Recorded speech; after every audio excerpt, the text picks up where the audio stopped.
Hello my friends और मेरे जितने भी डियर स्टूडेंट्स हैं। मैं एडवोकेट समीउल्लाह डिंग आज अ, अपने तमाम जितने भी जो मुझे जानते हैं या मुझे नहीं जानते हैं सभी के सामने अपने बारे में थोड़ा मैं डिस्क्राइब करना चाहूँगा और उसके बाद मेरे वीडियो का मेन मोटिव क्या है उसके बारे में। अगर मैं अपनी बात करूँ, बहुत सारे लोग मुझे जानते होंगे या नहीं भी जानते होंगे, बट अगर हम अपनी बात करें तो कभी कभी ऐसा भी होता है कि हम किसी को समझने में एक्चुअली उसके बारे में जानने में पूरी ज़िंदगी भी निकल जाती है हमें, बट उस पर्सन के बारे में हम एक्चुअल नहीं जान पाते। सो अपने बारे में थोड़ा मैं कहना चाहूँगा कि अगर मैं बात करूँ, अपनी बात करूँ तो मुझे 3-4 साल हो गए प्रैक्टिस करते हुए एज ए लॉयर। इसके अलावा पार्ट टाइम मैंने 12-13 साल पढ़ाया हुआ है ऑफलाइन क्लासेस।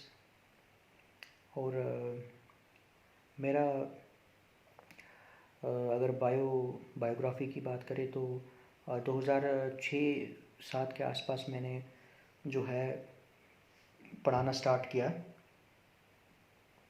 उस टाइम में कॉलेज क्लासेस होती थी, तो कॉलेज क्लासेस के साथ साथ इवनिंग में कॉलेज हमारा चलता था, तो इवनिंग में मैं जो है कोचिंग्स भी बच्चों को देना शुरू कर दिया।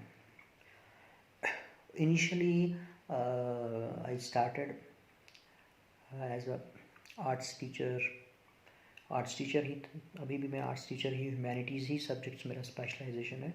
उस टाइम में सोशल साइंसेस स्टार्ट की थी मैंने, तो with the passage of time होते होते 11th-12th क्लासेस पे आया। 11th-12th से ग्रेजुएशन से फिर देन मास्टर्स के बाद अगर आज बात करें with the blessing of Almighty, आज हम ऑलमोस्ट जो है इतने लंबे स्पेन में 12 से 13 साल में सिविल की क्लासेस, सिविल के बच्चों को भी पढ़ा चुके हैं। ज़्यादा सिविल के बच्चों को नहीं पढ़ाया है, कोई बैचेस में नहीं पढ़ाया है, बट ऑलमोस्ट कि ये कह सकते हैं कि पढ़ाया हुआ है, सिविल के बच्चों को भी प्रिपेयर किया करवाया है। और अपनी ज़िंदगी में, अपनी लाइफ में अगर मैं बात करूं तो मेरा हमेशा एक चीज़ को लेकर फोकस रहा है कि आप क्वालिटेटिव कंटेंट तो आप पढ़ाते हैं, क्वालिटेटिव आप टीचिंग तो आप देते हैं, but result oriented teacher must be a result oriented.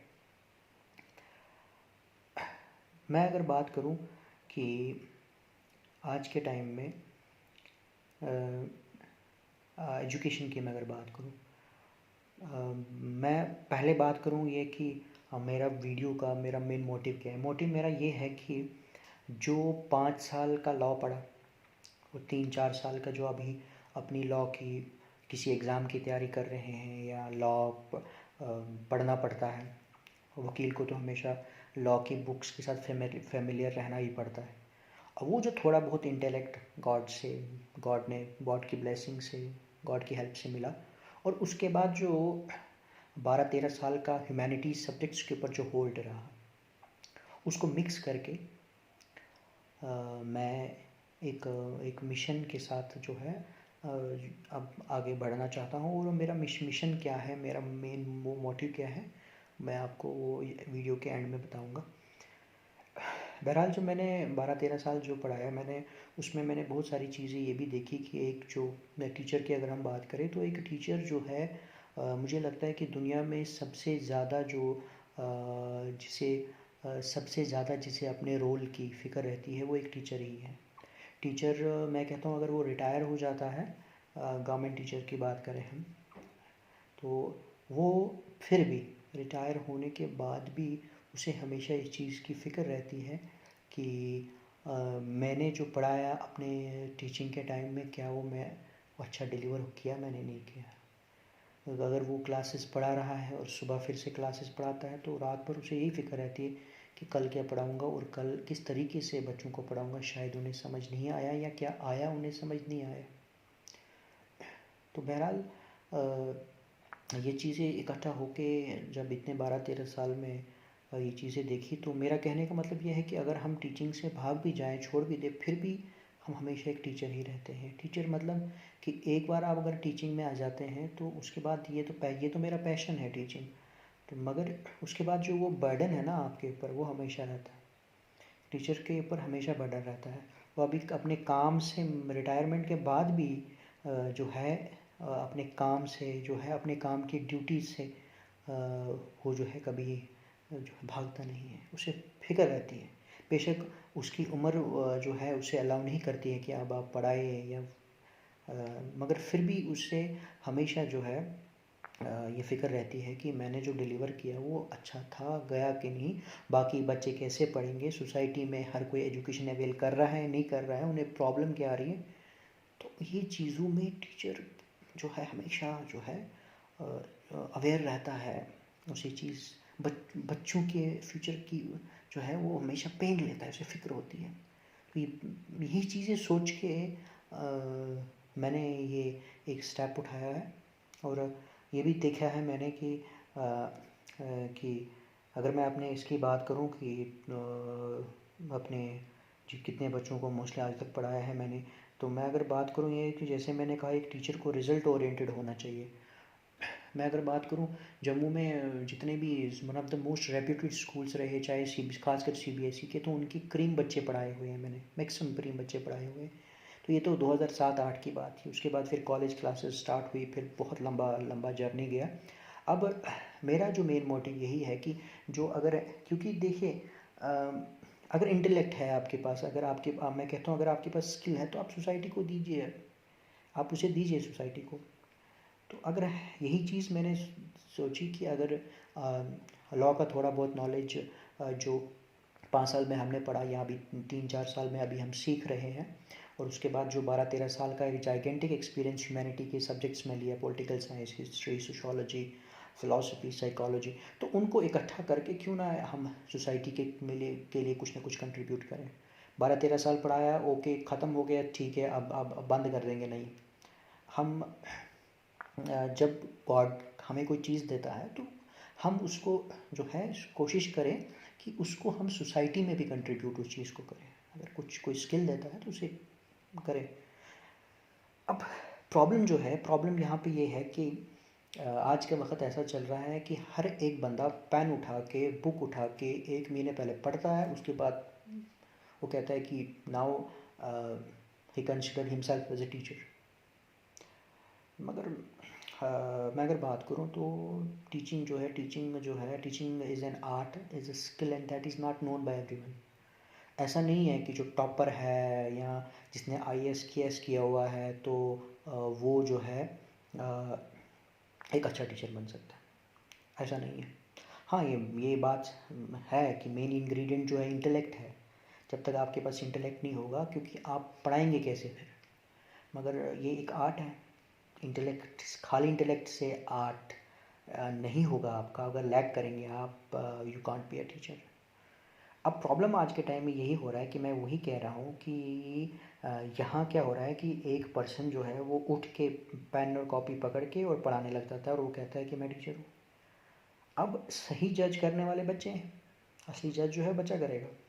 पर बच्चा जब तक जज करेगा तब तक बहुत टाइम हो जाता है, क्योंकि बच्चा कुछ हद तक, छोटे बच्चे हैं, इनोसेंट हैं। और यहाँ पे सोचने वाली बात यह है कि मैं इस चीज़ से डिनाई नहीं करता कि जो भी कंटेंट दिया जा रहा है वो क्वालिटेटिव नहीं है, बहुत क्वालिटेटिव है, आला है, एक्सीलेंट है। बट मैटर ये नहीं करता है कि आपका कंटेंट क्वालिटेटिव है, मैटर ये करता है कि आपका कंटेंट कितना अप्रोप्रिएट है। अब मुझे एप्पल चाहिए, आप मुझे आम दे रहे हो। अब आम भी बहुत अच्छा है। अब बोलेगा नहीं जी आम भी बहुत अच्छा है। अब एप्पल खा रहे थे, अब आम भी बहुत अच्छा है, बट मुझे तो एप्पल चाहिए। सो इसका मतलब यह है कि what matters is an appropriate content. तो ये चीज़ है कि बच्चा जो है वो चीज़ उसे नहीं मिल पा रही है। मुझे इस चीज़ की भी बहुत हैरानी होती है कि ऐसा क्यों नहीं होता, इस चीज़ के ऊपर सर्वे क्यों नहीं होती। अगर सपोज़ कीजिए, अगर इस चीज़ के ऊपर सर्वे होती है कि यूट्यूब में एक पर्सन अगर एक टॉपिक को सर्च करता है और इस टॉपिक को सर्च करने के साथ साथ वो 10 टॉपिक को सर्च करता है, इसके ऊपर सर्वे हो रही है। बट इसके ऊपर सर्वे नहीं हो रही है कि बच्चों में कितना अप्रोप्रिएट कंटेंट ले जाया जा रहा है। हाँ? हर कोई कहता है नहीं ये बहुत ज़बरदस्त पढ़ा रहा है, हाँ? ये बहुत ज़बरदस्त कंटेंट है, क्वालिटेटिव है, बहुत क्वालिटेटिव है। ये क्वालिटेटिव क्वालिटेटिव क्वालिटेटिव की बात तो हो रही है, बट अप्रोप्रिएट कितना है? सो मेरे कहने का मतलब ये है कि इन शॉर्ट कि मेरा एक एफर्ट रहेगा हमेशा कि मैं अपने जो अब मैं बात रखने जा रहा हूँ कि मैंने कुछ दिन हुए मुझे यूट्यूब चैनल मैंने स्टार्ट किया है अपना, इसी चीज़ को लेकर कि लॉ का और ह्यूमैनिटीज़ का, लॉ एंड ह्यूमैनिटीज़ का, उसको मिक्स करके अपने लोगों के लिए कुछ काम करेंगे, अपने स्टूडेंट्स के लिए कुछ काम करेंगे। इंडिया में तमाम जितने भी लोग हैं जो एजुकेशन को एसेस, हायर एजुकेशन को एसेस नहीं कर पाते, उनके लिए एक मोस्ट एक एक एक, एक सबसे बड़ा कॉम्प्रिहेंसिव एक प्लेटफॉर्म बनाएंगे, जिसमें हर बच्चे को, अब इतना तो है कि ऑफलाइन क्लासेस जो उनके लिए मुश्किल हो रही है, तो नेट का एक्सेस जो है उनके लिए वो तो ज़्यादा कॉस्टली नहीं है उतना। तो यूट्यूब के थ्रू मेरी ये कोशिश रहेगी कि मैं उन सभी बच्चों को वो प्रोवाइड करूं। और अभी तो मेरा चैनल जस्ट 4-5 वीडियोज़ ही चढ़ाई है, मैंने ज़्यादा नहीं चढ़ाई हुई है, क्योंकि टाइम की कमी की वजह से, रिसोर्स की कमी की वजह से, मोस्टली टाइम की कमी की वजह से मैं अभी सामने नहीं आ पा रहा हूँ। और कुछ टाइम के बाद जो है होपफुली नए हम इक्विपमेंट्स के साथ आएंगे, लाइक ऑफलाइन क्लासेस में जैसे पढ़ाया जाता है वैसे हम आएंगे, बच्चों के सामने इंटरेक्ट करेंगे, उसमें वीडियोस हम बनाएंगे। और वीडियोस में कोशिश रहेगी मेरी कि मैं इंटरेक्टिव डिवाइसेस का इस्तेमाल करूँ, जिससे बच्चों के सामने मैं आऊँ और टॉपिक्स हम स्टार्ट करें। अभी ट्रायल बेसिस पे आप ले लीजिए कि रिस्पांस कैसा मिलता है हमारा यूट्यूब चैनल को, उस बेस पे अभी मैं थोड़ा सा अपना जो है कंटेंट बच्चों को प्रोवाइड कर रहा हूँ। ये ट्रायल बेसिस पे है अभी, तो आहिस्ता आहिस्ता अभी और करेंगे। अभी 1-2 स्टेप उठाए हैं, आहिस्ता आहिस्ता अभी सफ़र बहुत दूर है। इसमें मुझे सभी लोगों का, आप लोगों की ब्लेसिंग चाहिए, आप लोगों का सपोर्ट चाहिए, और हम तभी कुछ कर पाएंगे कि जब मोस्टली क्या होता है, देखिए आज के टाइम में क्या होता है कि बच्चे क्या करते हैं कि बच्चे कहते हैं नहीं सर मैं 8 घंटे पढ़ता हूँ, ठीक है मैं फिर भी क्यों रह जाता हूँ। मैटर ये नहीं करता आप कितने घंटे पढ़ते हैं, मैटर ये करता है कि आप क्या पढ़ते हैं। मैंने वही कहा ना, अप्रोप्रिएट। जिस वक्त बच्चे को और हम लोगों को ये पता चलेगा ना, जो अपने आप को टीचर कहते हैं, कि अप्रोप्रिएट कंटेंट डालना है, देना है हमें, तो उस वक्त मुझे लगता है कि हमारे एजुकेशन में जो डिफेक्ट्स है वो शायद नहीं रहेंगे। अब और दूसरा ये है कि बच्चे का एजुकेशनल साइकोलॉजी जानना भी बहुत ज़रूरी है, बहुत ज़्यादा। और बहुत कम ऐसे टीचर हैं जो एजुकेशनल साइकोलॉजी के कंसेप्ट को समझते हैं।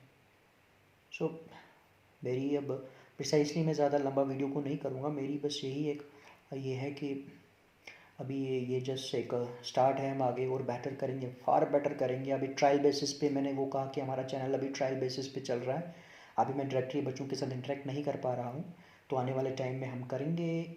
हम जितना कंटेंट है ह्यूमैनिटीज़ का मैंने बनाया है, मैंने 2 कंपोनेंट्स जो है लेके चलने हैं। एक कंपोनेंट प्योरली सारे आर्ट्स सब्जेक्ट्स के रहेंगे, एक साइड रहेगा, दूसरे साइड लॉ सब्जेक्ट्स के रहेंगे, उसमें डिटेल में हम जाएंगे। Like we will start from N C R T से हम स्टार्ट करेंगे, देन होते होते होते हम सिविल्स का पे आएंगे।